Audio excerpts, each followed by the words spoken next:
Ang lamig ng sahig na marmol ay gumagapang mula sa kanyang mga paa paakyat sa kanyang kaluluwa. Nakatayo si Ara sa gitna ng pasilyo ng simbahan, napapalibutan ng mga upuang walang laman at ng nakabibinging katahimikan. Suot niya ang puting bestida. Ang bestidang pinangarap niya mula pagkabata. Ang bestidang simbolo sana ng katuparan ng lahat ng kanyang mga dasal. Pero ngayon, ang puting tela ay parang isang mabigat na balabal ng kahihiyan. Nanginginig ang kanyang mga kamay habang hawak ang isang piraso ng papel. Isang mamahaling stationery paper, pero ang mga salitang nakasulat dito ay mas matalim pa sa anumang patalim. Paulit-ulit niyang binabasa ang iisang linya, umaasang sa susunod na basa ay mag-iba na ito. Patawarin mo ako, Ara. Hindi ko kaya. Hindi ko kaya. Dalawang salita na yumurak sa lahat ng kanilang mga pangako. Dalawang salita na nagpabagsak sa mundong binuo nila ng magkasama. Walang mga luhang pumapatak. Tila naubos na ang mga ito kanina pa, noong una niyang nalaman na hindi darating ang lalaking pinakamamahal niya. Ngayon, manhid na lang ang natitira. Isang malalim at malamig na pakiramdam ng kawalan. Ang araw na dapat ay pinakamasaya sa buhay niya ay naging araw ng kanyang kamatayan. 5 taon na ang lumipas. Ang alaala ng simbahan at ng puting bestida ay isang multo na lamang na paminsan-minsan ay dumadalaw sa kanyang mga panaginip. Ngunit sa pagmulat ng kanyang mga mata tuwing umaga, ang multong iyon ay naglalaho, napapalitan ng isang sinag ng araw na may pangalan. Mommy, look! Ang taas ng lipad ng kit ko. Napangiti si Ara habang pinagmamasdan ang kanyang 5 taong gulang na anak. Si Liam. Ang kanyang mundo, ang kanyang lakas, ang kanyang lahat. Ang buhok nitong kasing itim ng gabi ay hinahangin habang tumatakbo ito sa luntiang damuhan ng park. Ang mga mata nitong kumikinang sa tuwa ay ang tanging liwanag na kailangan niya. Dahan-dahan lang, anak, sigaw ni Ara, pero may kasamang tawa. Baka madapa ka. I'm okay, mommy, sagot nito pabalik, ang boses ay puno ng sigla. Sa loob ng 5 taon, silang dalawa lang ang magkasama. Itinaguyod niya si Liam ng mag-isa. Bawat pagod, bawat puyat, bawat sakripisyo ay nagiging sulit sa tuwing makikita niya ang ngiti sa mga labi ng kanyang anak. Siya na lang ang pamilya nito, at si Liam na lang ang pamilya niya. At sapat na yon. Higit pa sa sapat. Inilatag niya ang banig sa ilalim ng isang puno at inayos ang kanilang mga pagkain. Isang simpleng hapon sa park, pero para kay Ara, ito ang kahulugan ng perpektong buhay. Liam. Halika na, kain muna tayo, tawag niya. Huminto sa pagtakbo si Liam at lumingon sa kanya, isang malawak na ngiti ang nakapaskil sa mukha nito. Ngunit habang tumatakbo ito pabalik sa kanya, may napansin si Ara. Ang ngiti nito ay unti-unting nawala. Ang bilis ng kanyang takbo ay bumagal. Liam? Okay ka lang, anak? Napatayo si Ara, biglang kinabahan. Humawak si Liam sa kanyang dibdib. Mommy, nahihilo po ako. Isang hakbang. 2 hakbang. At bigla ang mga binti nito ay bumigay. Bago pa man bumagsak ang katawan nito sa damuhan, nasalo na siya ng mga nanginginig na braso ni Ara. Liam. Ang mukha ng kanyang anak ay maputlang maputla, parang isang papel. Ang mga labi nito ay nagsisimula ng mangitim. Liam, anak, gumising ka. Niyugyug niya ito ng marahan. Anak, please kausapin mo si mommy. Pero ang mga mata ni Liam ay nakapikit na. Ang sigawan at tawanan sa parke ay biglang nawala. Ang tanging naririnig na lang ni Ara ay ang kabog ng sarili niyang dibdib, isang rumaragasang tambol ng takot at pagkasindak. Tulong, sigaw niya, ang boses ay basag. Tulungan niyo ako. Ang anak ko. Ang amoy ng ospital ay palaging kinasusuklaman ni Ara. Amoy ng gamot, ng sakit, at ng kawalan ng pag-asa. Ngayon, ang amoy na iyon ay parang unti-unting sumasakal sa kanya. Nakatayo siya sa labas ng pinto ng emergency room. Bawal siyang pumasok. Ang tanging nag-ugnay na lang sa kanya at sa kanyang anak ay isang maliit na salamin sa pinto, kung saan aninag niya ang mga anino ng mga doktor at nurse na mabilis na kumikilos sa paligid ng maliit na kama. Napahawak siya sa malamig na pader para suportahan ang sarili. Ang kanyang mga tuhod ay parang gulaman. Paulit-ulit niyang idinadasal ang lahat ng dasal na alam niya. Diyos ko, huwag po ang anak ko. Ako na lang po. Huwag siya. Bawat segundo ay parang isang oras. Bawat anino na dumadaan ay nagdudulot ng panibagong alon ng kaba. Bakit ang tagal? Anong nangyayari sa loob? Okay lang ba si Liam? Sa wakas, bumukas ang pinto. Isang doktor na may katandaan, na may salamin sa mata at bakas ng pagod sa mukha, ang lumabas at lumapit sa kanya. Tumayo ng tuwid si Ara, pinipilit itatag ang sarili. Dok, kamusta po ang anak ko? Anong nangyari sa kanya? Huminga ng malalim ang doktor, isang kilos na lalong nagpatindi ng takot sa puso ni Ara. Ginagawa po namin ang lahat para maging stable siya, mahinahong sabi ng doktor. Pero kailangan niyong maging matatag. Ang anak ninyo, si Liam, ay may isang pambihirang kondisyon sa dugo. His body is not producing enough healthy red blood cells. Parang nabingi si Ara. Ang mga salita ng doktor ay umuugong sa kanyang tainga pero hindi niya maintindihan. Kondisyon sa dugo. Paanong nangyari yon? Ang kanyang masiglang anak? Ano-anong ibig sabihin niyan, Dok? Tanong niya, ang boses ay halos pabulong na lang. It means his condition is critical, ma'am, diretsong sabi ng doktor. At para mailigtas ang buhay niya ngayon, kailangan niyang masalinan ng dugo. Sa lalong madaling panahon, naramdaman ni Ara na umikot ang buong paligid. Napakapit siya sa braso ng doktor. Dugo. Sige, Doc. Kunin niyo ang dugo ko. Kahit gaano karami. Ibigay niyo lahat sa kanya. Umiling ang doktor, isang malungkot na ekspresyon ang gumuhit sa mukha nito. Sinubukan na po namin. Hindi kayo compatible. Ang blood type niya ay napakabihira.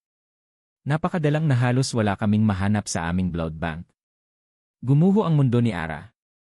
Ang huling sinag ng pag-asa ay tila binawi sa kanya. Kung hindi siya pwede, kung walang mahanap na dugo, anong mangyayari kay Liam? Napayuko siya, at sa pagkakataong iyon, ang mga luhang kanina pa niya pinipigilan ay bumuhos na parang isang sirang dam. Napahagulgol siya doon mismo sa gitna ng hallway ng ospital. Hinawakan siya ng doktor sa balikat. Ma'am, may isa pa tayong pag-asa. Nag-angat ng mukha si Ara, ang kanyang mga mata ay puno ng luha at desperasyon. Habang nagkakagulo tayo kanina, ipinahanap ko na sa aming national database, sabi ng doktor. May good news po. Mayroon tayong isang rehistradong voluntary donor na may kaparehong dugo. At ang maganda pa, he's just here in Makati. Tinawagan na namin siya at papunta na siya dito. Isang hibla ng pag-asa. Napakapit dito si Ara ng buong lakas. Sino po siya, Doc? Sino po? Ngumiti ang doktor sa unang pagkakataon. Isang milagro kung tutuusin. Ang pangalan niya ay I. Huminto ang doktor, tila binabasa ang pangalan mula sa isang papel. Ang bawat segundo ng kanyang paghinto ay isang pagpapahirap kay Ara. Ang pangalan niya po ay Marco De Luca. Ang pangalan ay tumama kay Ara na parang isang kidlat. Ang hangin ay tila ninakaw mula sa kanyang mga baga. Marco.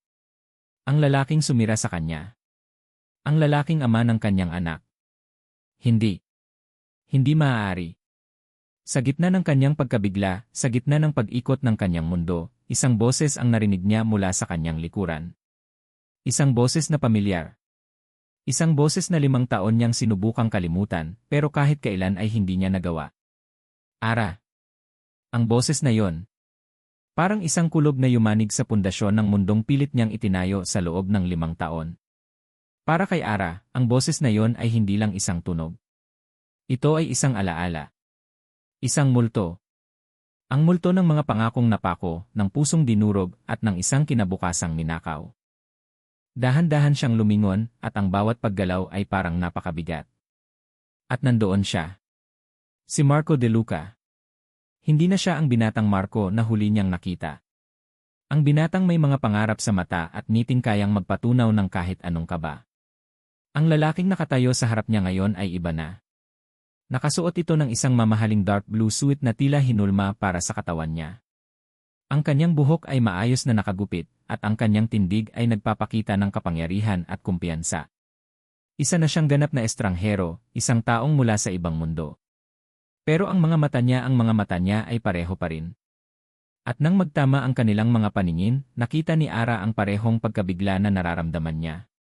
Ara, ulit ni Marco, ang pangalan niya ay tila isang tanong sa mga labi nito. Naramdaman ni Ara ang pag-init ng kanyang mga pisngi. Hindi dahil sa kilig, kundi dahil sa galit at kahihiyan. Narito siya, gusot ang damit, maga ang mga mata sa kaiyak, amoy ospital, habang ang lalaking ito ay mukhang kalalabas lang mula sa pabalat ng isang business magazine. Isang pader ang mabilis na itinayo ni Ara sa paligid ng kanyang puso. Isang pader na gawa sa sama ng loob, takot, at pride.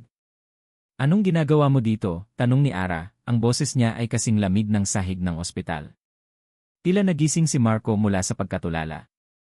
Ako tinawagan ako ng ospital. May nangangailangan daw ng dugo. Humakbang siya palapit. Narinig ko ang pangalan mo. Anong nangyari? Ayos ka lang ba? Sino ang may sakit? Bawat tanong niya ay parang isang suntok sa sikmura ni Ara. Gusto niyang sumigaw. Gusto niyang isumbat ang lahat. Ang anak mo. Ang anak ang nag-agaw buhay dahil sa'yo. Pero pinigilan niya ang sarili. Ibinalik niya ang maskara ng pagkawalang pakialam. Hindi mo kailangang malaman, matigas niyang sagot. Salamat sa pagdating mo.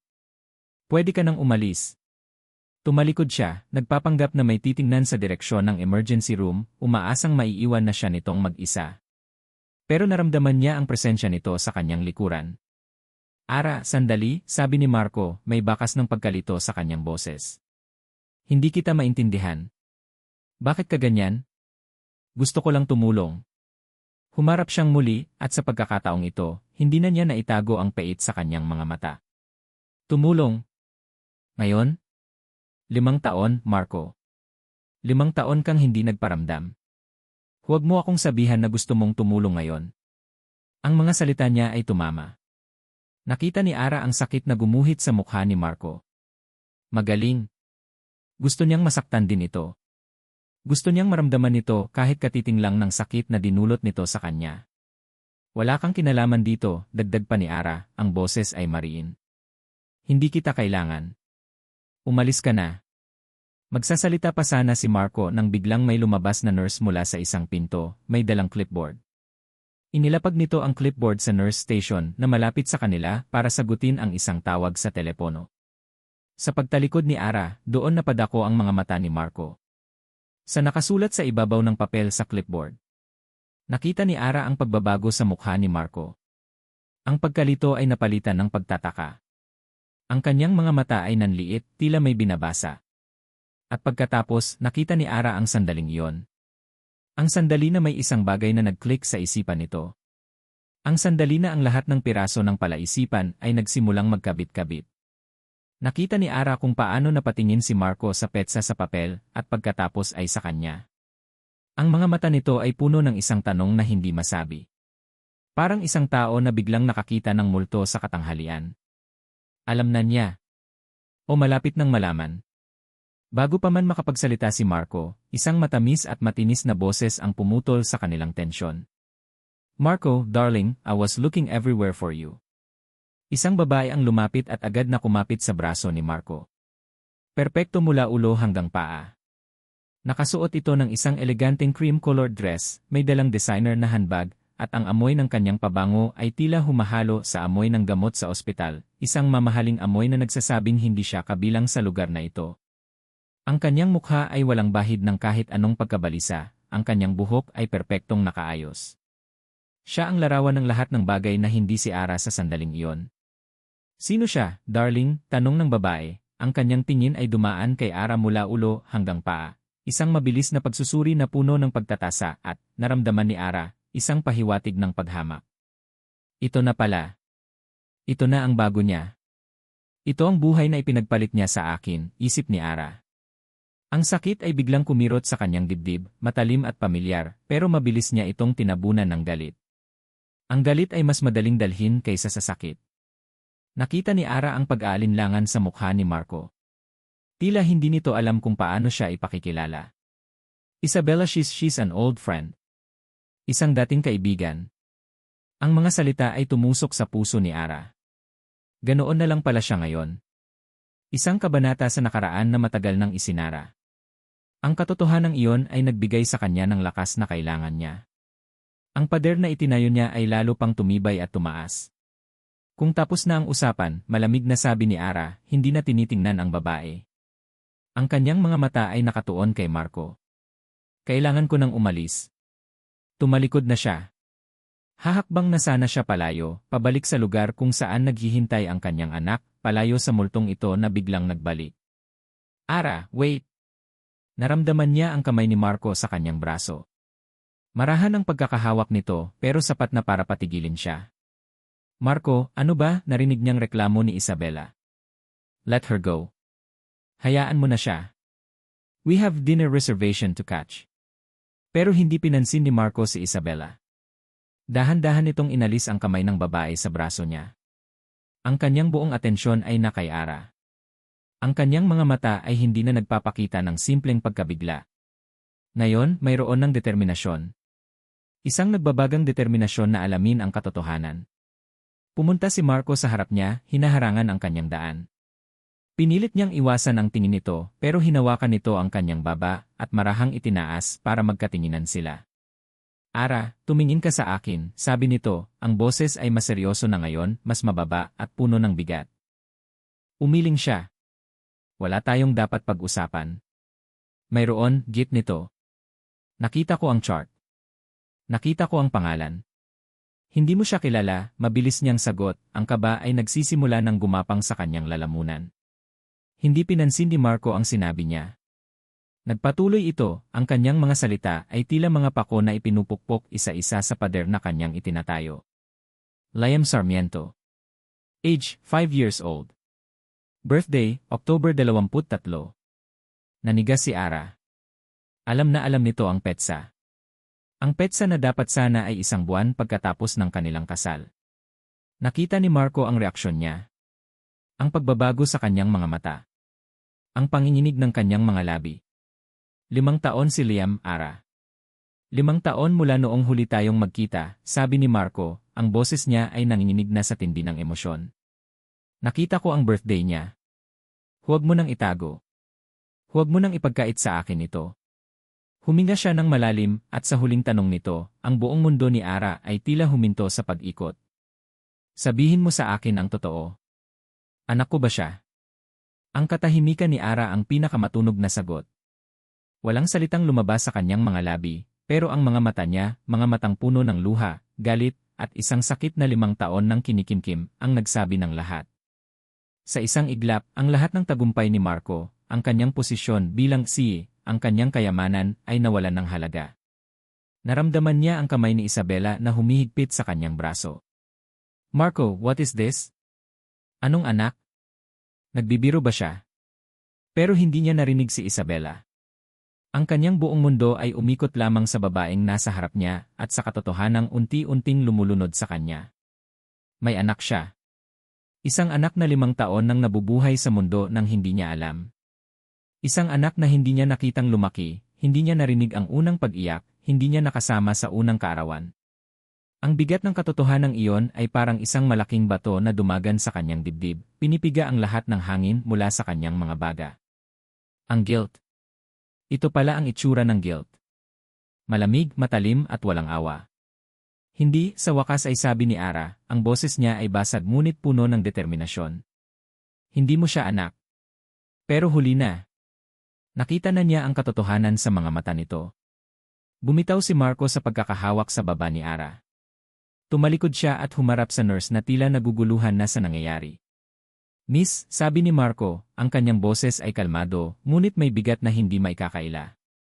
Kailangan ko ng DNA test. Ngayon din ni. Sir, naguguluhang tanong ng nurse. Anak ko ang pasyente sa loob. Si Liam Sarmiento, mariing sabi ni Marco. At kailangan kong patunayan yon para makapag-donate ako ng dugo. Gawin niyo ang kailangang gawin. Ako ang magbabayad ng lahat. Kahit magkano. Bilisan niyo. Marco, nababaliw ka na ba? Singit ni Isabela, hindi makapaniwala. Hinarap siya ni Marco, at sa unang pagkakataon, nakita ni Isabela ang isang tingin sa mga mata ng kanyang fiancé na hindi pa niya nakikita dati. Isang tingin na malamig at walang espasyo para sa anumang argumento. Umuwi ka na, Isabela, sabi niya. What? Hindi kita iiwan dito. Sinabi kong umuwi ka na, ulit niya, mas may diin. This is a family matter. Ang salitang kipamilya ay tumama kay Isabela na parang isang sampal. Walang imik, ngunit may galit sa mga mata, binitiwan ni Isabela ang braso ni Marco at tumalikod. Ang tunog ng kanyang mga takong napapalayo ay ang tanging ingay sa hallway. Hindi iyon inalintana ni Marco. Ang kanyang atensyon ay nakay Ara at sa nurse. "Please," sabi niya sa nurse, ang kanyang boses ay bahagyang lumambot, puno ng pagsusumamo. "Kailangan ako ng anak ko." Ang bawat minuto sa loob ng waiting room ay parang isang paglalakbay sa impyerno. Nakaupo si Marco sa isang matigas na upuan na plastik, nakatingin sa puting pader, pero ang isip niya ay nasa lugar na malayo. Nasa isang simbahan 5 taon na ang nakalipas. Naaalala niya ang bigat ng desisyon. Ang banta ng kanyang ama. "Kapag pinakasalan mo ang babaeng yan, sisirain ko hindi lang ang kinabukasan mo, kundi pati na rin ang maliit na negosyo ng pamilya niya. Mamili ka, Marco." At pinili niya. Ang duwag na pagpili. Ang pagsunod sa kanyang ama. Ang pagtalikod sa nag-iisang babaeng minahal niya. Isinulat niya ang liham na iyon, ang bawat salita ay parang lason na pumapatay din sa sarili niyang kaluluwa. "Patawarin mo ako, Ara. Hindi ko kaya." Hindi niya kaya. Hindi niya kayang ipaglaban ito. At sa loob ng 5 taon, sinubukan niyang kumbinsihin ang sarili na iyon ang tamang desisyon. Ibinuhos niya ang lahat sa kanyang career. Naging CEO siya. Nakuha niya ang lahat ng gusto ng kanyang ama. Pero bakit pakiramdam niya ay wala siyang nakuha? Bakit sa kabila ng lahat ng tagumpay, may isang malaking butas sa kanyang puso na hindi mapunan? Ngayon alam na niya. Ang butas na iyon ay may pangalan. Liam. Napapikit siya ng mariin. Ang mga larawan ay nagsimulang tumakbo sa kanyang isipan. Isang batang lalaki na tumatawa, isang batang lalaki na natututong maglakad, isang batang lalaki na nagdiriwang ng kanyang kaarawan nang wala siya. 5 kaarawan. 5 Pasko. Libu-libong araw na wala siya. Ang pagsisisi ay isang alon na bumayo sa kanya, napakalakas, halos hindi niya kayanin. Napasubsob siya, ang kanyang mga siko ay nakapatong sa kanyang mga tuhod, ang kanyang mga kamay ay nakasapo sa kanyang mukha. Wala siyang karapatang tawagin itong anak. Wala siyang karapatan. Pero hindi niya mapigilan ang sarili. May anak ako. Paulit-ulit na sinasabi ng isang bahagi ng kanyang isipan. Isang bahagi na puno ng pag-asa at isang kakaibang saya. Pero pinabayaan mo siya. Sagot ng isang boses na puno ng panunumbat. M. De Luca. Nag-angat ng tingin si Marco. Isang lab technician ang nakatayo sa harap niya, may hawak na isang selyadong brown envelope. Ito na. Nanginginig ang kamay ni Marco habang inaabot ang sobre. Saglit siyang natigilan. Paano kung nagkamali siya? Paano kung hindi sa kanya? Ang isiping iyon ay mas masakit pa kaysa sa guilt. Dahan-dahan niyang pinunit ang sobre. Ang tunog ng papel ay nakakabingi sa katahimikan ng kanyang isipan. Ang puso niya ay dumadagundong, bawat tibok ay isang tanong. Sino ako sa buhay niya? Isang ama o isang pagkakamali? Inilabas niya ang isang piraso ng papel. Ang kanyang mga mata ay mabilis na lumibot sa mga teknikal na salita at numero, hinahanap ang isang linya na magdidikta ng kanyang kapalaran. At doon, sa ilalim ng papel, nakasulat sa makapal na letra. Probability paternity, 99.999%. Ang hangin ay sabay-sabay na lumabas mula sa kanyang mga baga, isang hiningang hindi niya namalayang pinipigilan pala niya. Ang papel ay nanginig sa kanyang kamay. Napapikit siya ng mariin habang ang bigat ng mga numerong iyon ay dahan-dahang lumulubog sa kanyang pagkatao. Positibo. Hindi ito isang panaginip. Hindi ito isang malupit na biro ng tadhana. Totoo ito. May anak siya. Isang butil ng luha ang pumatak mula sa kanyang mga mata, hindi luha ng kalungkutan, kundi luha ng isang emosyon na napakatindi at napakakomplikado na hindi niya mapangalanan. Isang pinaghalong saya, sakit, pagsisisi, at isang matinding pag-asa. Binuksan niyang muli ang kanyang mga mata. Wala na ang pag-aalinlangan.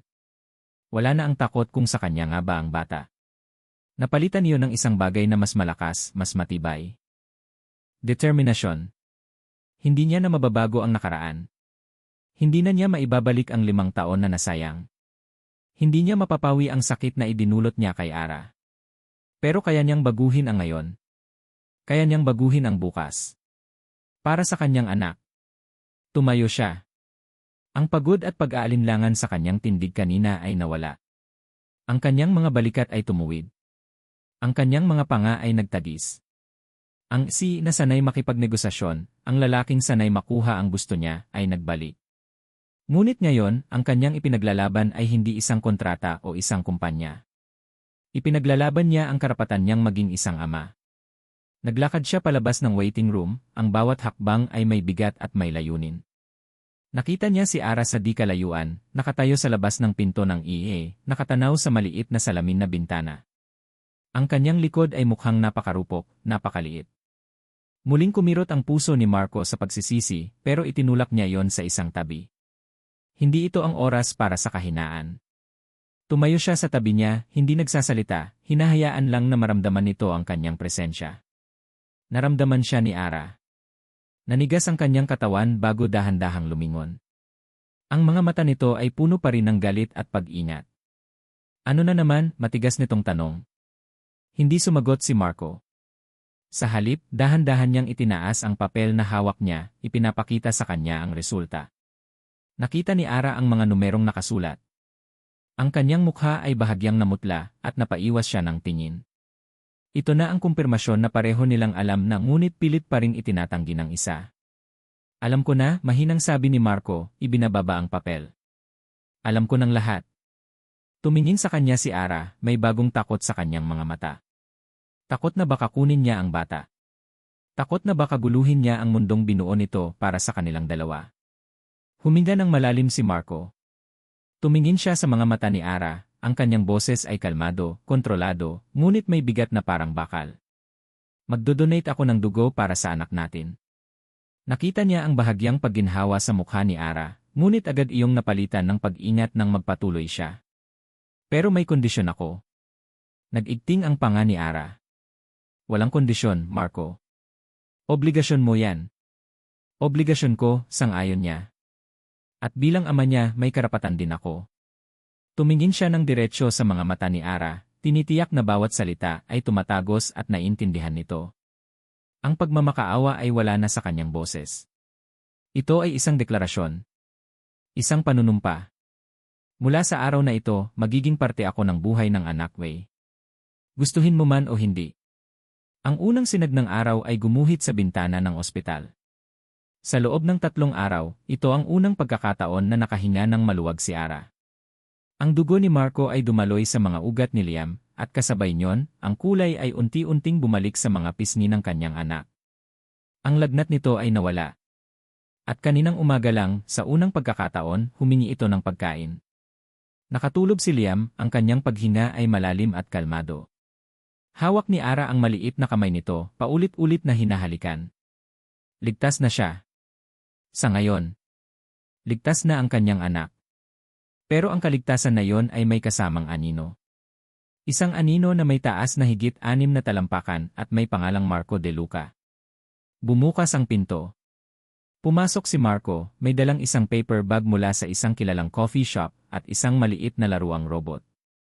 Hindi na ito nag-abiso. Araw-araw, parang naging bahagi na ng schedule nito ang pagdalaw. Gising na ba siya? Mahinang tanong ni Marco. Umiling lang si Ara, hindi ito tinitingnan. Inilapag ni Marco ang kape sa maliit na mesa sa tabi ni Ara. Para sa'yo. Baka kailangan mo. Pagkatapos ay maingat niyang inilagay ang laruan sa tabi ng unan ni Liam. Ang simpleng kilos na iyon ay nagdulot ng kakaibang kirot sa puso ni Ara. Dapat sana ay siya ang gumagawa niyon. Dapat sana ay sa kanya lang ang mga ganitong sandali. Salamat, pilit niyang sabi. Tumikim si Marco. Gusto ko lang siyang makita bago ako pumasok sa opisina. Nang biglang gumalaw si Liam at dahan-dahang iminulat ang kanyang mga mata. Ang unang nakita nito ay si Marco. Tito. Marco, inaantok na sabi ni Liam. Tito ang ipinakiusap ni Ara na itawag dito. Ang salitang papa o daddy ay parang lason na hindi niya kayang lunukin.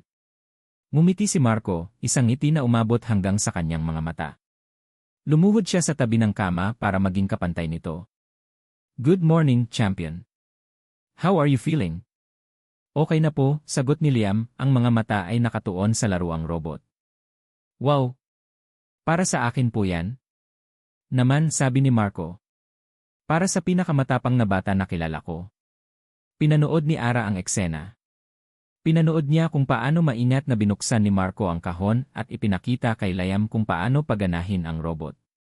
Pinanood niya ang pagkinang sa mga mata ng kanyang anak, isang kislap na matagal niyang hindi nakita. Pinanood niya kung paano sila nagtawanan na parang matagal na silang magkakilala. At sa sandaling iyon, naramdaman ni Ara na siya ang dayo. Isang manonood sa sarili niyang buhay. Ang pader na itinayo niya ay tila may mga bitak na, at natakot siya sa kung anong pwedeng pumasok doon. Kinagabihan, habang binabantayan si Liam na gumuguhit sa kanyang notepad, tumunog ang cellphone ni Ara. Isang text message. Isang bank notification. You have received $1,000,000 from Marco De Luca. Nanlaki ang mga mata ni Ara. 1,000,000. Napatingin siya sa natutulog na si Liam, pagkatapos ay sa screen ng kanyang cellphone. Ang mga numero ay tila ng insulto sa kanya. Ano ito? Bayad. Bayad sa 5 taon na pagpapabayan niya. Bayad sa pagiging ama niya ng 1 linggo pa lang. Nanginginig ang kanyang kamay habang dinadyal niya ang numero ng kanyang best friend na si Lina. Hello, sagot ni Lina. Nagpadala siya ng pera, walang paligoy-ligoy na sabi ni Ara, ang boses ay puno ng inis. 1,000,000, Lina. 1,000,000. Wow, grabe, sabi ni Lina sa kabilang linya. Sana all. Ano ng problema doon? Kailangan niyo yan.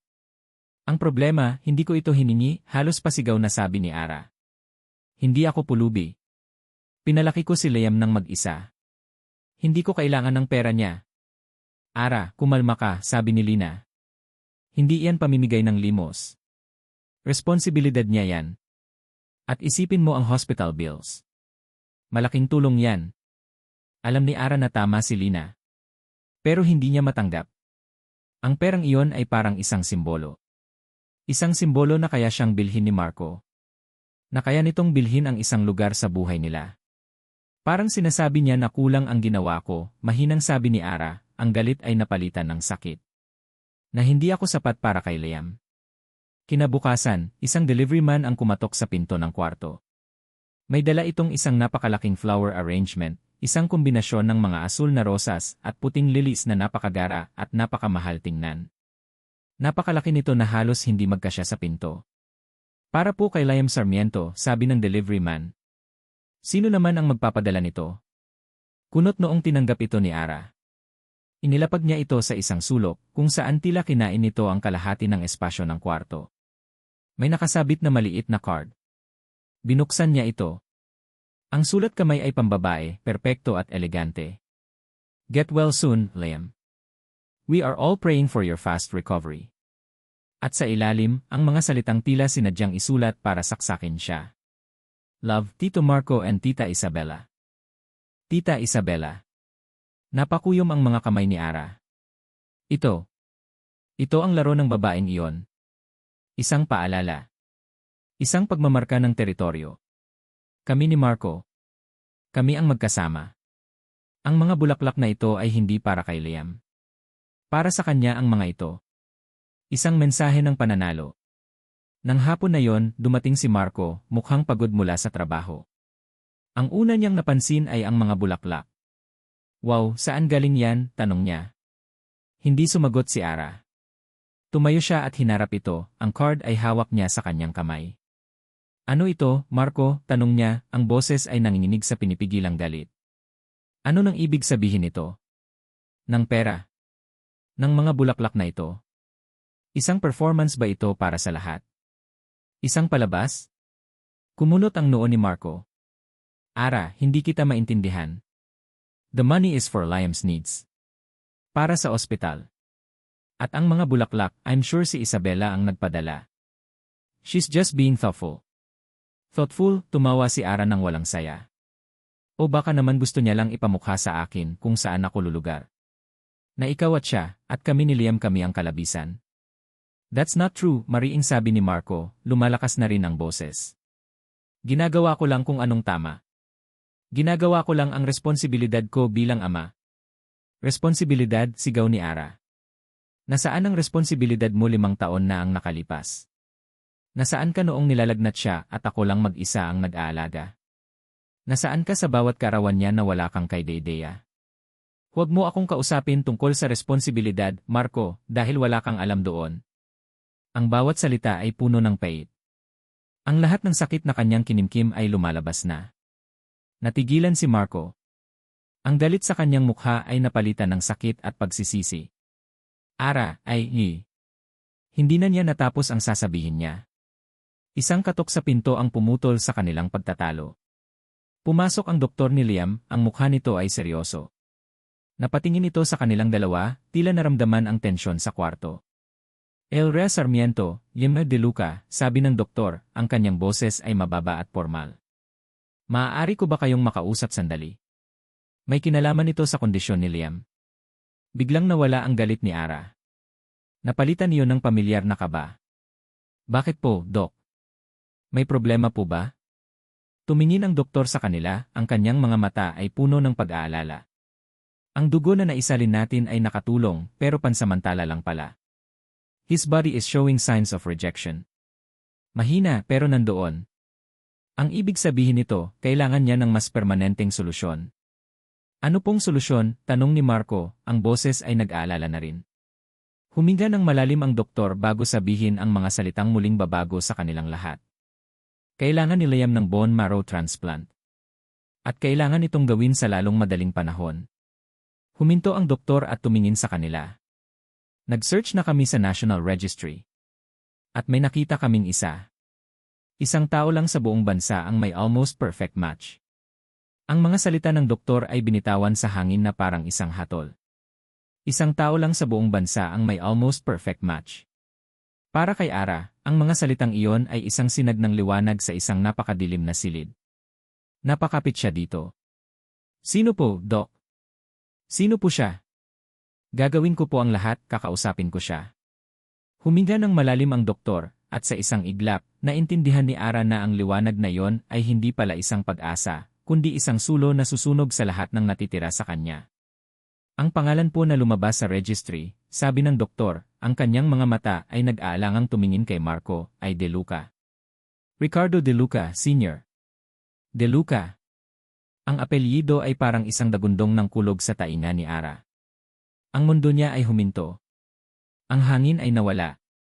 Ricardo De Luca. Ang ama ni Marco. Ang taong nagdikta na iwanan siya ni Marco.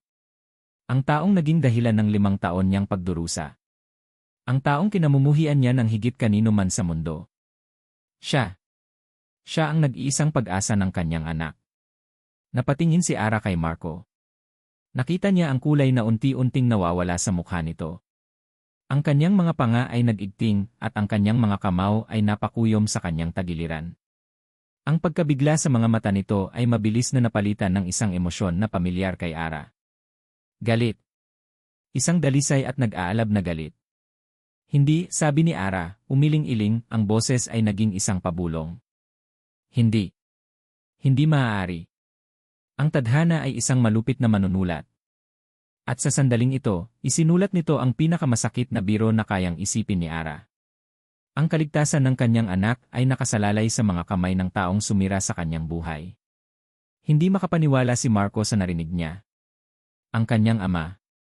Sa lahat ng tao sa mundo, ang kanyang ama pa.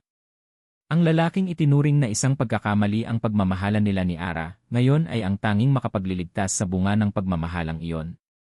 Ang ironya ay napakasakit, parang isang patalim na dahan-dahang umiikot sa kanyang puso. May paraan pa ba, Doc? Tanong ni Marco, ang boses ay garalgal. Kahit hindi perfect match. Kahit sa ibang bansa. Umiling ang doktor. Masyadong delikado, Liam De Luca. Napakabihira ng kondisyon ni Liam. Perfect match is our only real chance. I'm sorry. Pagkaalis ng doktor, isang mabigat na katahimikan ang bumalot sa silid. Si Ara ay nakatayo na parang isang estatwa, nakatingin sa kawalan. Si Marco naman ay nilalamo ng isang rumaragasang bagyo sa kanyang kalooban. Kakausapin ko siya, basag ni Marco sa katahimikan. Napatingin sa kanya si Ara, ang mga mata ay walang emosyon, manhid. Huwag kang mag-alala, Ara, sabi ni Marco, pinipilit na maging matatag para sa kanilang dalawa. Pipilitin ko siya. Gagawin ko ang lahat. Tumalikod siya at naglakad palabas ng silid bago pa man niya makita ang pagtulo ng luha sa mga mata ni Ara. Ang bawat hakbang niya papalayo sa ospital ay mabigat. Ang pagmamaneho niya papunta sa bahay ng kanyang mga magulang ay isang paglalakbay pabalik sa nakaraan, sa gabi kung kailan siya huling nakipagtalo sa kanyang ama dahil kay Ara. Ang mansyon ng mga De Luca ay nakatayo na parang isang malamig at walang pusong monumento. Malaki, magarbo, pero walang init ng isang tahanan. Naabutan niya ang kanyang ama sa library, nagbabasa ng dyaryo habang umiinom ng brandy. Hindi man lang ito nag-angat ng tingin nang pumasok siya. "Anong ginagawa mo dito?" tanong ni Ricardo De Luca, ang boses ay kasing lamig ng marmol na sahig. "Kailangan ko ng tulong mo," diretsong sabi ni Marco. "Wala akong panahon para sa mga problema mo sa kumpanya." "Hindi ito tungkol sa kumpanya," sabi ni Marco, lumapit siya at tumayo sa harap ng mesa nito. "Tungkol ito sa apo mo." Sa wakas ay ibinaba ng kanyang ama ang dyaryo. Ang mga mata nito, matalas at mapanuri, ay tinitigan siya. "Wala akong apo." "Mayroon," git ni Marco. "May anak kami ni Ara. 5 taon na siya. At ngayon nag-agaw buhay siya. May sakit siya sa dugo." Walang nagbago sa ekspresyon ng kanyang ama. Walang awa, walang pag-aalala. Tanging isang malamig na pagkalkula. "At anong kinalaman ko sa pagkakamali ninyong dalawa?" "Ikaw ang kailangan niya," sabi ni Marco, ang kanyang boses ay nagsisimula ng manginig sa galit at desperasyon. "Ikaw lang ang may kaparehong dugo. Ikaw lang ang pwedeng magligtas sa kanya. Ama, pakiusap. Apo mo siya. Dugo mo, laman mo." Tumawa ang kanyang ama, isang tawang tuyo at walang saya. "Dugo ko?" Ang batang iyon ay isang mansa sa pangalan ng pamilyang ito. Isang kahihiyan. Hindi siya kahihiyan. "Anak ko siya," sigaw ni Marco, hindi na napigilan ang sarili. Tumayo ang kanyang ama, ang presensya nito ay tila pumuno sa buong silid. Naglakad ito paikot sa mesa at huminto sa mismong harap niya. "Gusto mong iligtas ko ang bunga ng katigasan ng ulo mo?" tanong nito, ang boses ay mapang-asar. "Gusto mong gamitin ang dugo ko para itama ang pagkakamali mo? Parang awa mo na, ama." "Awa?" mumisi ito. "Hindi awa ang kailangan dito, Marco. Bayad. Lahat ng bagay sa mundong ito ay may katumbas na bayad." Tinitigan siya nito ng diretsyo sa mata, ang bawat salita ay isang patibong. "Sige, papayag ako. Ibibigay ko ang dugo ko. Pero may isang kondisyon. Ang bawat segundo ng paghihintay ay isang uri ng torture para kay Ara." Nakaupo siya sa tabi ng kama ni Liam, hawak ang kamay nito, nakikinig sa bawat paghinga. Anong sasabihin ni Marco? Papayag kaya ang demonyong iyon? Bumukas ang pinto. Pumasok si Marco, ang kanyang mukha ay isang maskara ng pagkatalo at matinding galit. Alam na ni Ara ang sagot bago pa man ito magsalita. Hindi siya pumayag, mahinang sabi ni Ara. Umiling si Marco. Pumayag siya. Isang mabilis na pag-asa ang sumibol sa puso ni Ara, ngunit agad din itong namatay nang makita niya ang itsura ni Marco. Pero may kondisyon siya, sabi ni Marco, ang kanyang boses ay halos hindi marinig. "Ara, huwag mong gawin. Pakiusap. Maghahanap tayo ng ibang paraan." "Anong kondisyon, Marco?" tanong ni Ara, ang kanyang puso ay kumakabog ng napakabilis. "Sabihin mo sa akin." Nag-iwas ng tingin si Marco. "Hindi mo kailangang marinig. Sabihin mo," git niya. Tumingin si Marco sa kanya, ang kanyang mga mata ay puno ng sakit at kahihiyan para sa sariling ama. Gusto niyang pumunta ka sa bahay," sabi nito, ang bawat salita ay tila isang pasakit. "At gusto niyang lumuhod ka sa harap niya. At magmakaawa." Parang isang malakas na sampal ang mga salitang iyon. Napuno ng hangin ang baga ni Ara. Humiliation. Galit. Isang matinding pagnanais na saktan ang dalawang De Luca na nasa harap niya at wala sa harap niya. "Hindi," mariin niyang sabi. "Hindi ako aso para lumuhod sa kanya. Hinding-hindi." Ang kanyang pride, ang tanging bagay na natira sa kanya, ay umalsa. "Alam ko," mabilis na sabi ni Marco. "Kaya nga sinasabi kong huwag mong gawin. Hindi ako papayag na gawin mo yan. May iba pang paraan." "Mayroon." Pero habang sinasabi iyon ni Marco, napatingin si Ara kay Liam. Sa kanyang anak na mahimbing na natutulog, walang kamalay-malay sa kalupitan ng mundo. Nakita niya ang pamumutla sa balat nito, narinig niya ang bahagyang hirap sa paghinga nito. At sa isang iglap, ang lahat ng pride, ang lahat ng galit, ang lahat ng sakit na dinulot sa kanya ni Ricardo De Luca ay nawalan ng saysay. May isang bagay na mas mahalaga. Ang buhay ng kanyang anak. Tumayo siya.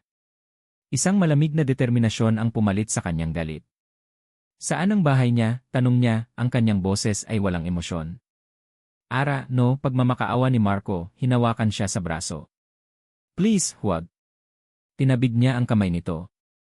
Wala tayong panahon, Marco. Ang pride ko. Walang halaga yan kumpara sa buhay ni Liam. Nilampasan niya si Marco at kinuha ang kanyang bag sa bawat hakbang palabas ng ospital, inihahanda niya ang kanyang sarili. Ibinabaon niya ang kanyang puso, ang kanyang galit, ang kanyang pagkatao sa isang malalim na hukay. Pagdating niya sa harap ng mansyon ng mga De Luca, naramdaman niya ang pagnanais na tumakbo palayo. Ang dambuhalang gate ay parang bunganga ng isang halimaw na handa siyang lamunin. Pumasok siya. Ang bawat hakbang sa makintab at malamig na sahig na marmol ay isang hakbang patungo sa kanyang sariling pagpapakasakit. Sa sala, nandoon si Ricardo De Luca, nakaupo sa isang silyang parang trono. At sa tabi nito, nakatayo at nakangisi na parang isang demonyo, ay si Isabela. Ang panalo sa mga mata nito ay hindi maitatago. Humarap si Ara sa matandang De Luca, ang lalaking sumira sa kanya. Tinitigan niya ito ng diretsyo sa mata, tinitipon ang lahat ng natitira niyang lakas. Huminga siya ng malalim, ipinikit ang kanyang mga mata para hindi makita ang kanilang mga mapang-asar na mukha, para ang tanging makita niya na lang ay ang mukha ng kanyang anak. At dahan-dahan, sa harap ng kanyang mga kaaway, sa malamig na sahig na marmol, lumuhod si Ara Sarmiento. Ang tunog ng kanyang mamahaling sapatos sa marmol na sahig ay parang mga putok ng baril sa gitna ng katahimikan. Mabilis ang lakad ni Marco, ang puso niya ay dumadagundong sa galit at pagkasindak. Nakarating siya sa sala sa eksaktong sandali na ang mga tuhod ni Ara ay sumayad sa sahig. Ang imahe ay parang isang kutsilyong humiwa sa kanyang kaluluwa. Si Ara. Ang kanyang Ara. Nakaluhod. Ang mukha ay walang emosyon, pero ang kanyang mga mata, kahit nakapikit, ay sumisigaw sa sakit at kahihiyan. Sa harap niya, ang kanyang ama ay nakaupo na parang isang hari sa kanyang trono, at sa tabi nito, si Isabela, na may isang maliit at halos hindi mahahalata, ngunit napakasamang ngiti ng tagumpay. Isang bagay ang pumutok sa loob ni Marco. Isang primal na galit na hindi niya panaramdaman sa buong buhay niya. Tumayo ka, Ara. Ang boses niya ay hindi pa sigaw, ngunit may bigat at otoridad na pumutol sa tensyon sa silid. Lahat ay napatingin sa kanya. Mabilis siyang lumapit, nilampasan ang kanyang ama at si Isabela na parang hindi sila umiiral. Inabot niya ang mga braso ni Ara at marahan ngunit pilit siyang itinayo. Naramdaman niya ang panginginig sa katawan nito. Marco, bulong ni Ara. Ako nang bahala, mariin niyang sabi, hindi inaalis ang pagkakahawak sa braso nito. Hinarap niya ang kanyang ama, ang kanyang mga mata ay nag-aapoy. Hindi siya luluhod, sabi ni Marco, ang bawat salita ay matigas. Hindi siya magmamakaawa sa iyo o kahit kanino. Kung ayaw mong tumulong, mabuti. Hahanap ako ng ibang paraan. Kahit ubusin ko ang lahat ng pera ko, kahit ibenta ko ang kaluluwa ko, ililigtas ko ang anak ko. Pero hindi ko hahayaang yurakan mo pa ang pagkatao niya. Tumingin siya kay Isabela, na ngayon ay nagpapakita na ng pagkabigla sa kanyang mukha. Isang malamig na tingin ang ipinukol niya dito bago niya muling hinila si Ara. Halika na, sabi niya. Umalis na tayo dito. Habang nasa sasakyan sila pabalik ng ospital, walang nagsasalita. Si Ara ay nakatingin lang sa bintana, tahimik na pinupunasan ang mga luhang patuloy na dumadaloy. Si Marco naman ay nagmamaneho, pero ang isip niya ay nasa mansyon pa rin. Ang itsura ni Isabela. Bakit siya nandoon? Hindi ito imbitado. Ito ay isang usapin sa pagitan niya at ng kanyang ama. Ang presensya ni Isabela ay hindi tama. At ang ngiti nito hindi iyon ngiti ng isang taong nag-aalala. Iyon ay ngiti ng isang taong nanonood ng isang planong nagtatagumpay. Biglang nagkabit-kabit ang mga piraso sa kanyang isipan. Ang mamahaling bulaklak sa ospital na may kasamang card na nagpapahiwatig ng kanilang relasyon. Ang mga aksidenteng komento nito tungkol sa kanilang kasal. Ang pagdating nito sa ospital sa eksaktong oras ng kanilang pagtatagpo ni Ara. Masyadong maraming pagkakataon. At sa mundo ng negosyo, natutunan ni Marco na walang bagay na nagkakataon lang. Lahat ay may dahilan. Lahat ay may nagplano. Isang malamig na hinala ang gumapang sa kanyang kalooban. Isang hinalang napakasama at napakadilim na halos hindi niya kayang isipin. Pagkatapos niyang ihatid si Ara sa ospital, hindi siya bumalik sa kanyang opisina. Sa halip, umupo siya sa loob ng kanyang sasakyan sa parking lot. Kinuha niya ang kanyang cellphone at nagdial ng isang numero. Isang numero na minsan lang niya ginamit sa loob ng 10 taon. Hello, na &investigations, sabi ng isang boses sa kabilang linya. Rico, si Marco De Luca ito, sabi ni Marco, ang kanyang boses ay kalmado na ngayon, ngunit may nakatagong panganib. Sir Marco. Isang karangalan. Anong maipaglilingkod ko sa inyo? May trabaho ako para sa iyo, sabi ni Marco. Gusto kong imbestigahan mo ang isang tao. Lahat. Walang ititira. Sino po, sir? Huminga ng malalim si Marco. Si Isabela Reyes. At ang ama ko, si Ricardo De Luca. Natahimik ang kabilang linya. Gusto kong malaman mo, pagpapatuloy ni Marco, kung mayroon silang anumang ugnayan, tawag, email, o pagkikita 5 taon na ang nakalipas.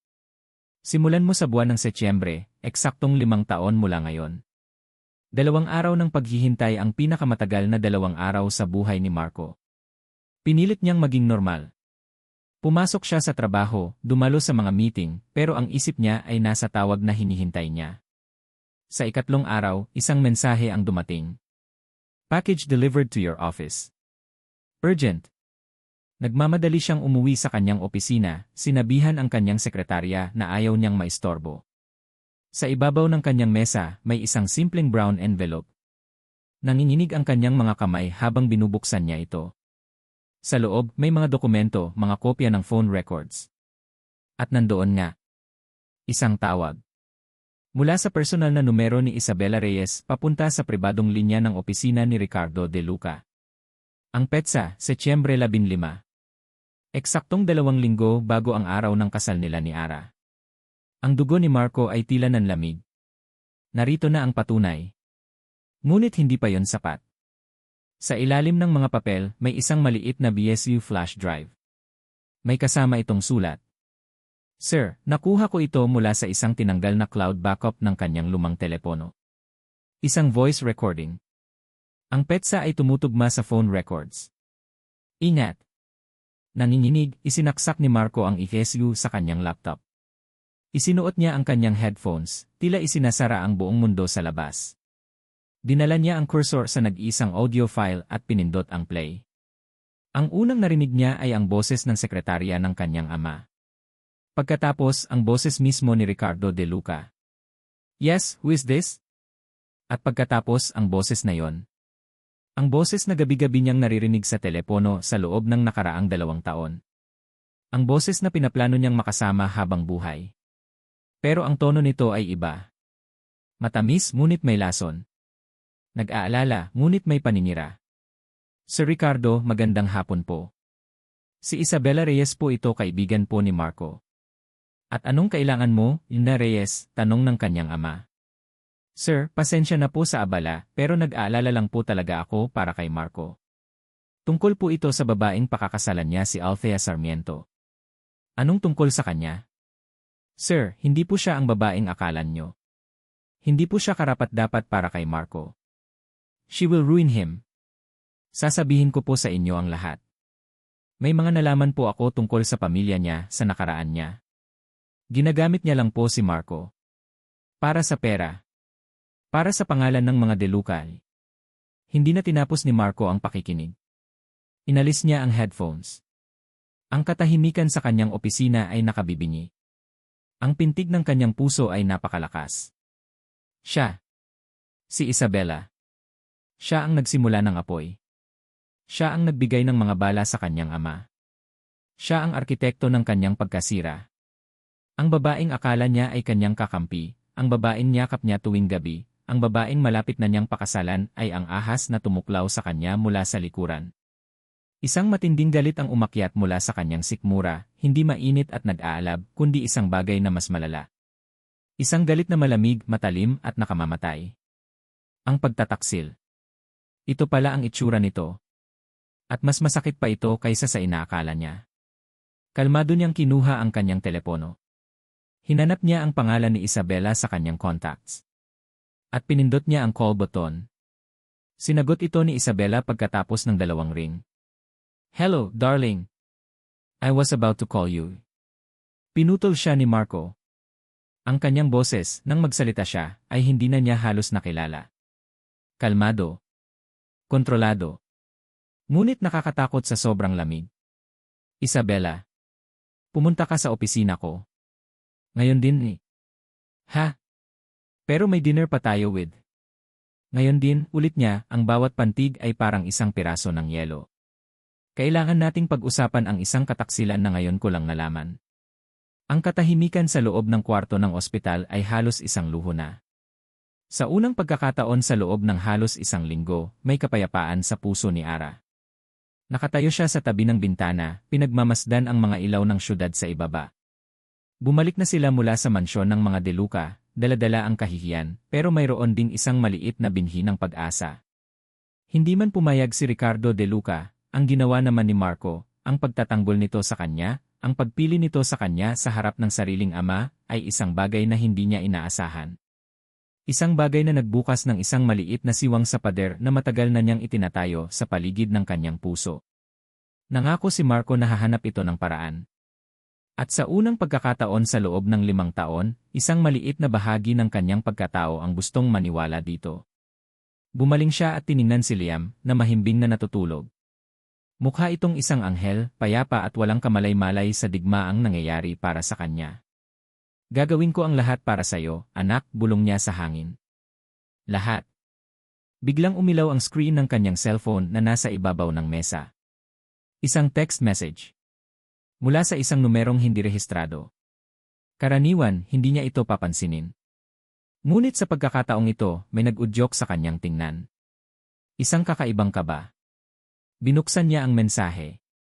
Wala itong nakasulat na kahit ano, tanging isang audio file na naka-attach. Kumunot ang noo niya. Ano ito? Isang virus? Isang scam? Ibubura na sana niya ito nang may isa pang mensahe na dumating mula sa parehong numero. "Kung gusto mong malaman ang totoong kulay ni Marco De Luca, pakinggan mo to, isang kaibigan." Napahigpit ang hawak ni Ara sa kanyang telepono. Ang kanyang puso ay nagsimulang tumibok ng mabilis. Ang maliit na binhi ng pag-asa ay biglang pinalibutan ng mga damo ng pagdududa. Sino ito? Bakit niya ito ipapadala? Ang kanyang daliri ay nag-hover sa ibabaw ng play button.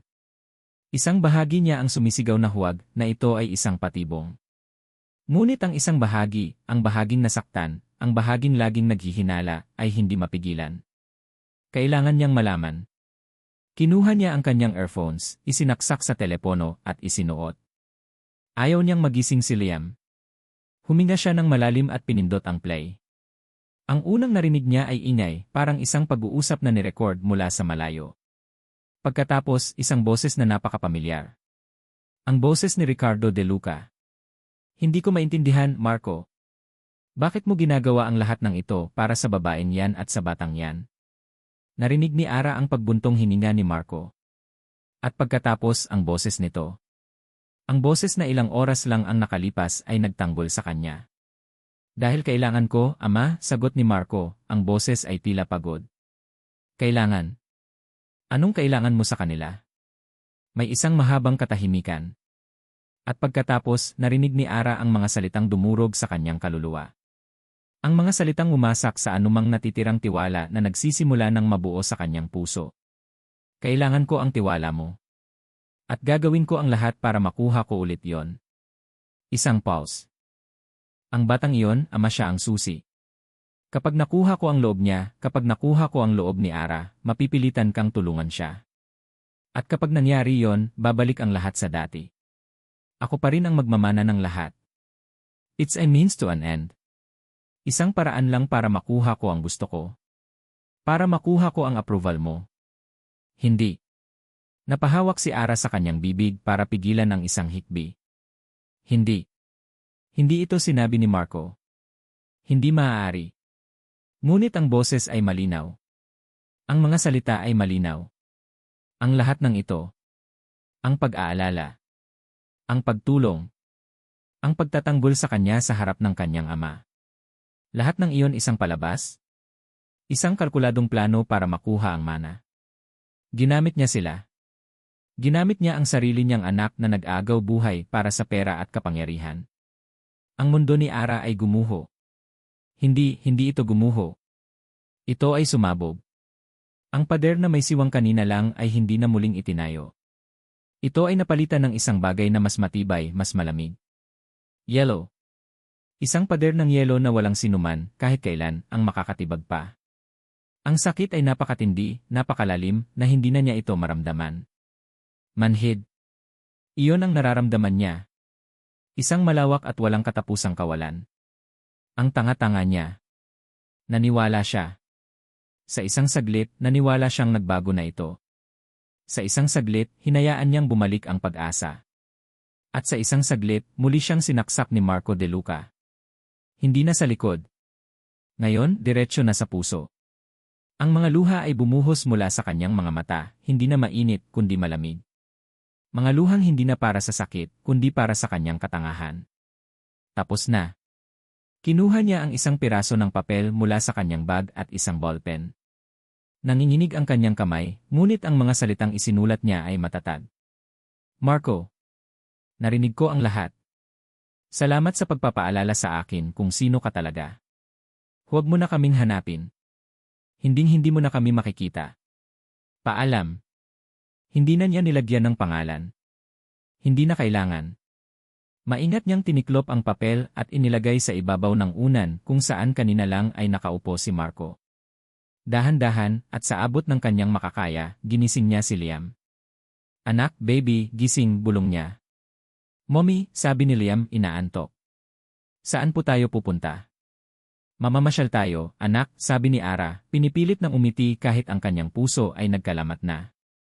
Aalis na tayo dito. Isinuot niya ang jacket ni Liam. Kinuha niya ang kanyang bag, hindi niya dinala ang kahit anong gamit na bigay ni Marco.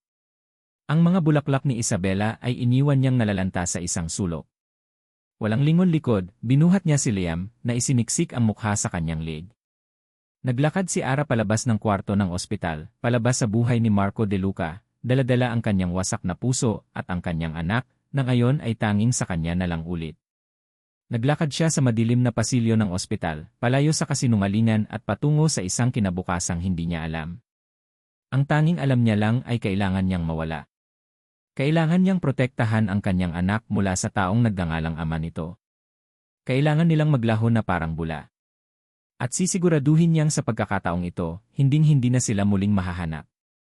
Pagkatapos ng isang mahabang araw ng pag-iisip at pagpaplano, bumalik si Marco sa ospital. Wala na ang galit. Wala na ang pagkabigla.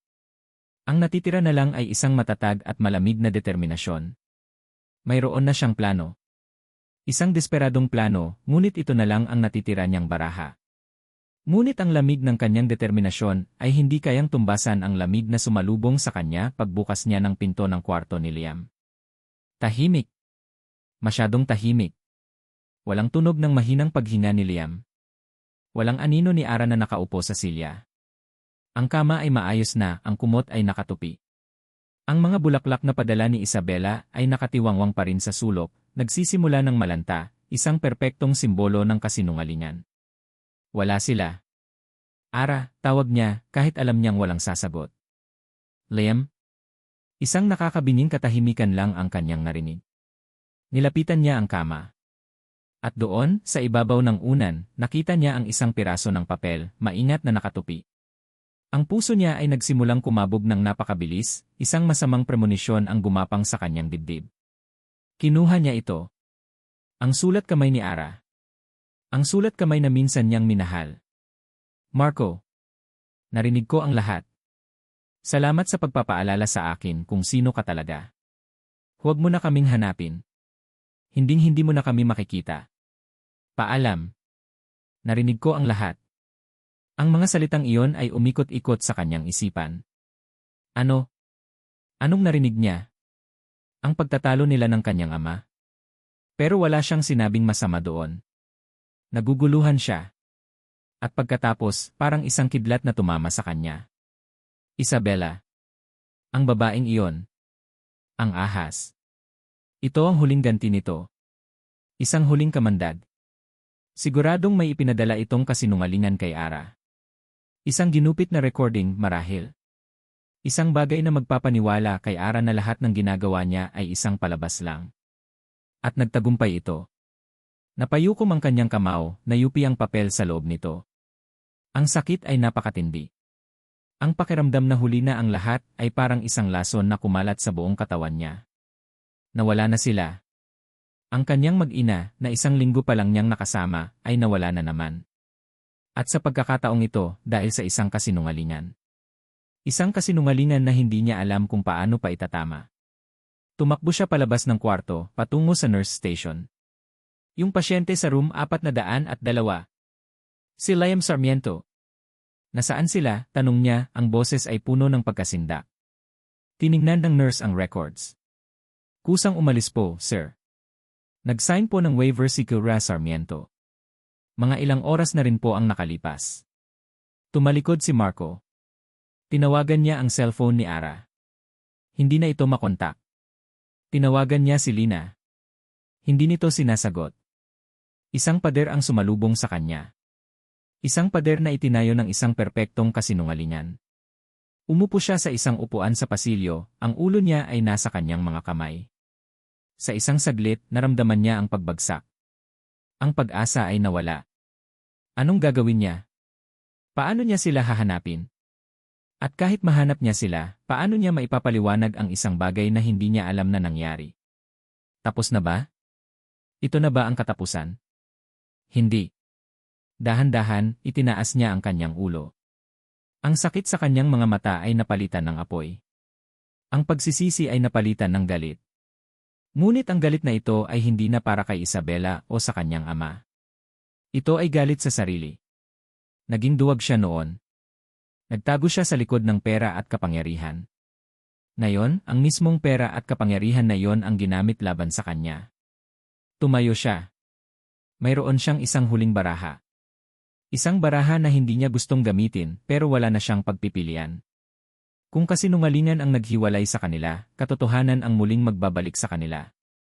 Ang buong, masakit at nakakahiyang katotohanan. Hindi niya kailangang ipaliwanag ito kay Ara. Kailangan niyang ipaalam ito sa buong mundo.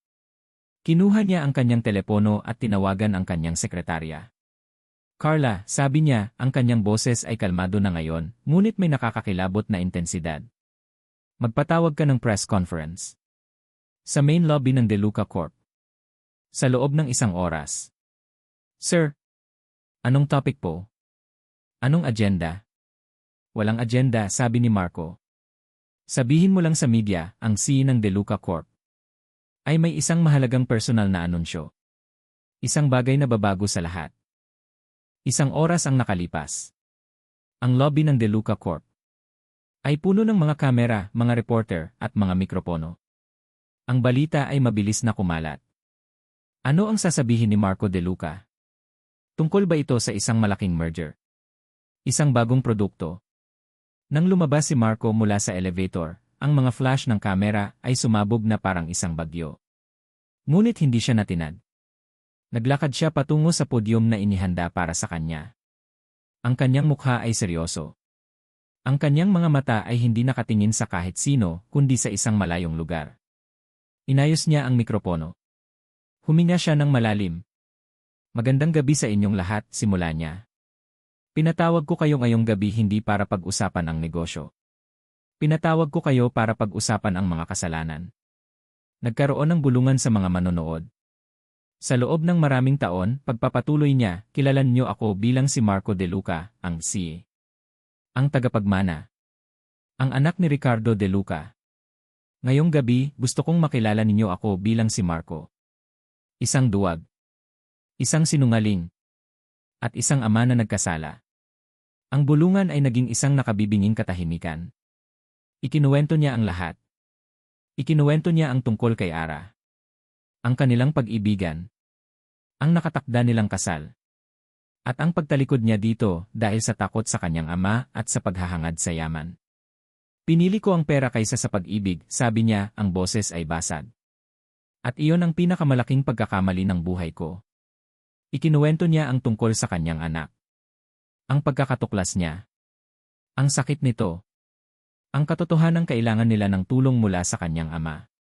At ngayon, sabi niya, ang kanyang mga mata ay naghanap sa mga kamera, umaasang sa isang malayong lugar, ay nanonood si Ara.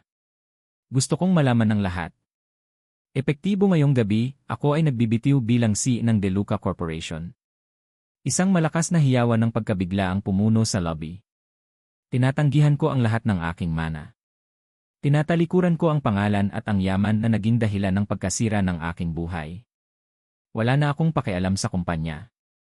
Wala na akong pakialam sa pera. Tumingin siya ng diretsyo sa isang kamera, ang kanyang mga mata ay puno ng luha ng pagsisisi at determinasyon. Ara, kung naririnig mo to patawarin mo ako. Hindi sa pag-alis ko noon, kundi sa pagiging duwag ko. Tapos na akong maging duwag. Isinusuko ko na ang lahat. Ang tanging mahalaga na lang sa akin ngayon ay kayo ng anak natin. Pinili ko ang maling bagay noon. Ngayong gabi, pinipili ko kayo. Hahanapin ko kayo. At ipapakita ko sa inyo na karapat-dapat ako. Kahit iyon na lang ang huling gawin ko sa buhay ko. Sa kanyang opisina sa itaas, pinanood ni Ricardo DeLuca ang lahat sa isang malaking screen. Ang kanyang mukha ay isang maskara ng galit at hindi makapaniwala. Ang kanyang anak, ang kanyang tagapagmana, ay sinira ang lahat ng kanyang pinaghirapan sa harap ng buong mundo. Ngunit habang nakikita niya ang luha sa mga mata ng kanyang anak, habang naririnig niya ang katotohanan at sakit sa boses nito, isang bagay ang nagbago sa kanya.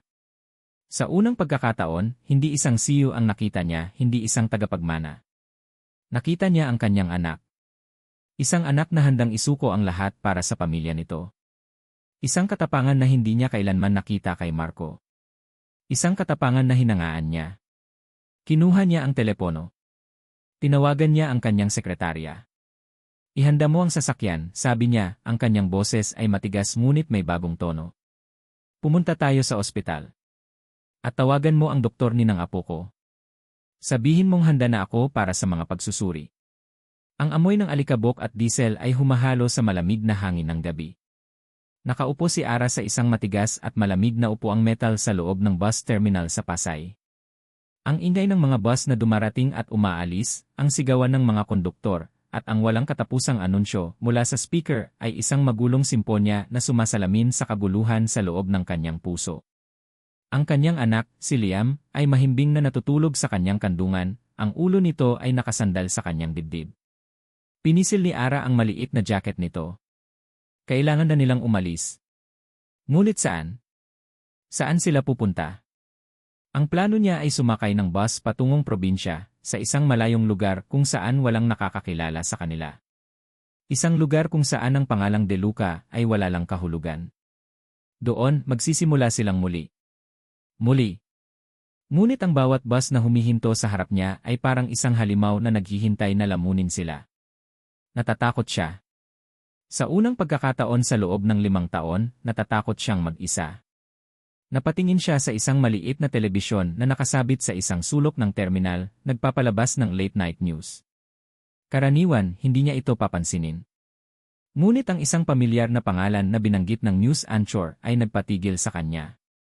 Isang kagulat-gulat na anunsyo mula sa CEO ng DeLuca Corporation, si Emer Marco DeLuca. Napako ang tingin ni Ara sa screen. At doon, nakita niya siya. Si Marco. Nakatayo sa isang podyum, napapalibutan ng mga kamera.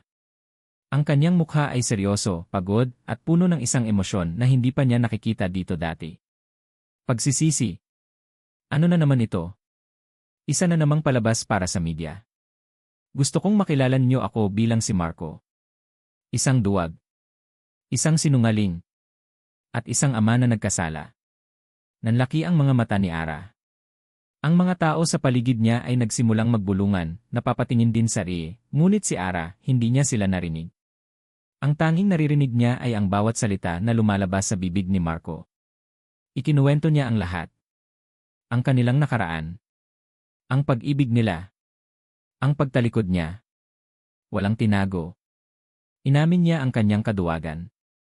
Inamin niya ang kanyang kasalanan sa harap ng buong mundo. Ang puso ni Ara ay nagsimulang tumibok ng napakabilis. Hindi ito kasinungalingan. Walang taong handang sirain ang sarili niyang pangalan at reputasyon ng ganito kung hindi ito totoo. Epektibo ngayong gabi, ako ay nagbibitiw bilang CEO ng DeLuca Corporation. Tinatanggihan ko ang lahat ng aking manani. Napahawak si Ara sa kanyang bibig. Hindi. Hindi niya inaasahan ito. Isinuko niya ang lahat.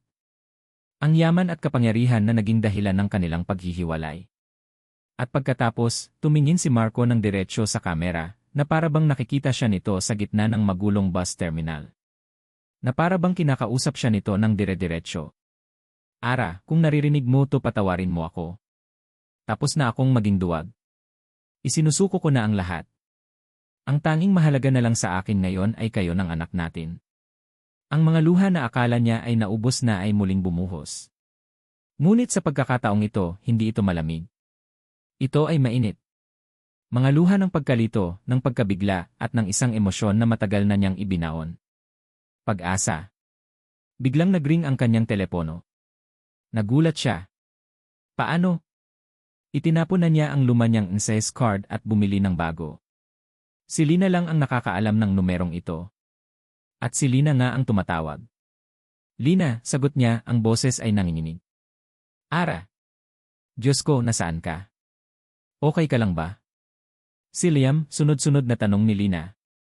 Okay kami. Aalis na sana kami. Huwag, sigaw ni Lina. Huwag kang umalis. Ara, kailangan mong bumalik. Totoo ang lahat ng sinabi ni Marco. Totoo lahat. Paano mo nalaman? Ang tatay niya, Ara, sabi ni Lina, ang boses ay puno ng pagkamangha. Ang matandang DeLuca nandito sa ospital. Nagpunta siya dito pagkatapos ng presscon. Handa na siyang mag-donate. Ara, ililigtas niya si Liam. Parang isang bombang sumabog ang balita sa isipan ni Ara. Ang matanda? Si Ricardo DeLuca. Nagbago ng isip. Ang lahat ng ito ay nangyayari ng napakabilis. Ang kanyang mundo ay umiikot. Ang kasinungalingan at katotohanan ay naghahalo-halo. Ang recording. Ang masamang recording. Sino ang nagpadala noon? Ngunit bago pa man niya maituloy ang kanyang pag-isip, sa gitna ng ingay ng terminal, sa gitna ng kaguluhan ng kanyang puso, isang boses ang pumailan lang sa lahat. Isang boses na pagod, garalgal, ngunit buo. Ara. Napalingon siya. At nandoon siya. Si Marco. Nakatayo mga ilang talampakan mula sa kanya. Ang mamahaling suit niya ay gusot na. Ang kanyang buhok ay magulo. May mga maitim na bilog sa ilalim ng kanyang mga mata. Mukha siyang isang taong tumakbo sa isang marapon at nakipag-away sa demonyo. Mukha siyang talunan. Ngunit ang kanyang mga mata, nang magtama ang mga ito sa mga mata ni Ara, ay hindi nagpapakita ng pagkatalo. Ang mga ito ay puno ng isang bagay na mas malakas. Puno ng katotohanan. Dahan-dahan siyang lumapit, ang bawat hakbang ay maingat, na parang natatakot na baka tumakbo siyang palayo. Huminto siya sa harap niya, hindi nang ahas na hawakan siya o si Liam. Ang buong bus terminal ay tila nawala. Silang dalawa na lang ang natira. Paano mo ako nahanap, yun lang ang nasabi ni Ara. Si Lina, mahinang sagot ni Marco.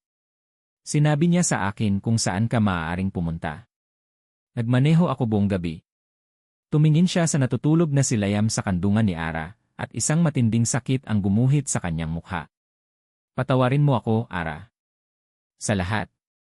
Hindi ko alam kung anong kasinungalingan ang sinabi sa'yo, pero handa akong bugulin ang buong buhay ko para itama iyon. Hindi sumagot si Ara. Masyadong marami. Masyadong mabigat. Huminga ng malalim si Marco, tinipon ang lahat ng natitira niyang lakas. Tumingin siya sa mga mata ni Ara, isinusuko ang lahat ng kanyang pride, ang lahat ng kanyang depensa. Ara, sabi niya, ang kanyang boses ay naging isang pabulong na puno ng pagsusumamo. Hindi ako humihingi ng kapatawaran. Hindi pa ako karapat-dapat doon. Humakbang siya ng isa pa, napakalapit na nila ngayon. Hayaan mo lang akong patunayan na karapat-dapat ako sa pangalawang pagkakataon, sabi niya, ang kanyang boses ay basag na sa emosyon. Hayaan mo akong umuwi sa inyo ni Liam. Ang hangin sa bus terminal ay huminto. Ang ingay ay tila naglaho. Ang tanging nakikita at naririnig lang ni Ara ay ang lalaking nakatayo sa harap niya, ang kanyang mga mata ay isang bukas na libro ng pagsisisi at pag-asa. Hayaan mo akong umuwi sa inyo ni Liam. Ang mga salitang iyon ay hindi isang utos. Hindi ito isang kondisyon. Ito ay isang pakiusap. Isang pagsusumamo mula sa isang taong isinuko na ang lahat. Napatingin si Ara sa natutulog na si Liam sa kanyang mga bisig, at pagkatapos ay bumalik ang tingin niya kay Marco. Ang pader na yelo sa kanyang puso ay hindi gumuho, ngunit sa unang pagkakataon, nagsimula itong matunaw sa mga gilid. Ang transplant, yun lang ang lumabas sa kanyang bibig. Ang tatay mo eh. Tumango si Marco. Nasa ospital na siya. Hinihintay niya si Liam. Hindi makapaniwala si Ara. Ang lahat ng ito ay parang isang panaginip. Isang panaginip na pinaghalong bangungot at pangarap. Ang recording, sabi niya, kailangan niyang malaman. May nagpadala sa akin ng recording. Boses mo. Sinasabi mo na ginagamit mo lang kami para makuha ang mana mo. Nakita ni Ara ang pagkalito sa mukha ni Marco, na mabilis na napalitan ng pag-unawa, at pagkatapos ay ng isang malamig na galit. Si Isabela, sabi nito, ang pangalan ay isang sumpa. Isa yung kasinungalingan, Ara. Isang patibong. Hindi ko kailanman sasabihin yon. Maniwala ka sa akin. At sa sandaling yon, pinili ni Ara na maniwala. Hindi dahil sa mga salita ni Marco, kundi dahil sa kanyang mga ginawa. Ang pagsuko sa kanyang posisyon, sa kanyang yaman, sa kanyang buong buhay. Walang sinuman ang gagawa noon para sa isang kasinungalingan. Dahan-dahan tumango si Ara. Umuwi na tayo, sabi niya, ang kanyang boses ay pagod ngunit malinaw. Bumalik na tayo sa ospital. Ang pagginhawa sa mukha ni Marco ay parang isang taong nalulunod na biglang nakaabot sa dalampasigan. Hindi ito nagsalita. Tumango lang ito, ang kanyang mga mata ay nangungusap ng pasasalamat na hindi kayang sabihin ng mga salita. Ang mga sumunod na linggo ay isang pagsubok ng pasensya at pananampalataya. Ang bone marrow transplant ni Liam ay naging matagumpay. Ang katawan nito ay tinanggap ang donasyon mula sa kanyang lolo, isang koneksyon ng dugo na hindi kayang sirain ng anumang galit o pride. Sa loob ng ospital, isang kakaibang routine ang nabuo. Si Marco, hindi na ang abalang ay naroon araw-araw. Siya ang nagbabasa ng mga kwento kay Liam hanggang sa makatulog ito. Siya ang matyagang nagpapakain dito kapag wala itong ganang kumain. Siya ang nagiging una nito kapag gusto nitong manood ng cartoons. Pinanood sila ni Ara mula sa malayo. Hindi niya pinigilan si Marco. Hinayaan niya siyang gawin ang mga bagay na dapat niyang ginawa 5 taon na ang nakalipas. Hinayaan niyang buuin ang isang relasyon na ninakaw ng panahon at ng maling mga desisyon. Isang hapon, habang nagbabasa si Marco ng isang libro para kay Liam, isang anino ang tumayo sa may pintuan. Si Ricardo De Luca. Mukha itong tumanda ng 10 taon. Ang dating tigas ng kanyang mukha ay napalitan ng isang bagay na mas malambot, isang bagay na parang pagsisisi. Hindi ito pumasok. Tumayo lang ito roon, pinagmamasdan ang kanyang anak at ang kanyang apo.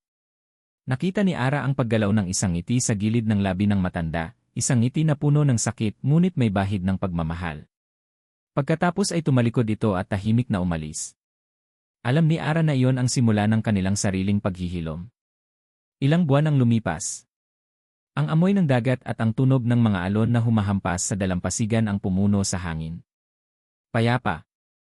Si Liam, malusog na at masigla, ay tumatakbo sa buhanginan, hinahabol ang mga alon na pabalik-balik. Ang kanyang tawa ay parang musika, isang matamis na paalala ng lahat ng kanilang pinagdaanan. Nakaupo si Ara sa isang banig, pinapanood ang kanyang anak. Sa tabi niya, nakaupo si Marco, tahimik din. Wala na siyang mamahaling suit. Nakasuot lang ito ng simpleng shirt at shorts. Nagsimula ito ng isang maliit na tech startup kasama ang ilang mga kaibigan, isang bagay na matagal na pala niyang gustong gawin, malayo sa anino ng kanyang ama. Hindi na siya mayaman, pero sa unang pagkakataon, mukha siyang masaya.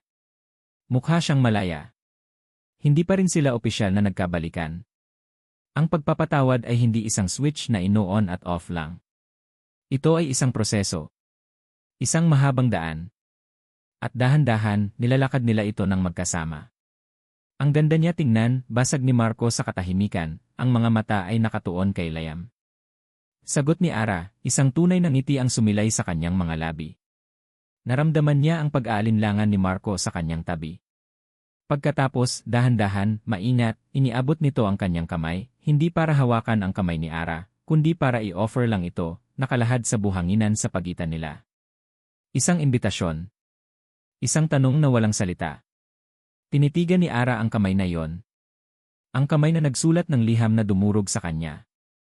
Ang kamay na minsan niyang hinawakan ng may puno ng pag-asa. Ang kamay na ngayon ay kumakatawan sa isang bagong simula. At sa pagkakataong ito, walang takot. Walang pag-aalinlangan. Dahan-dahan, iniabot din niya ang kanyang kamay. At ipinatong niya ito sa ibabaw ng kamay ni Marco.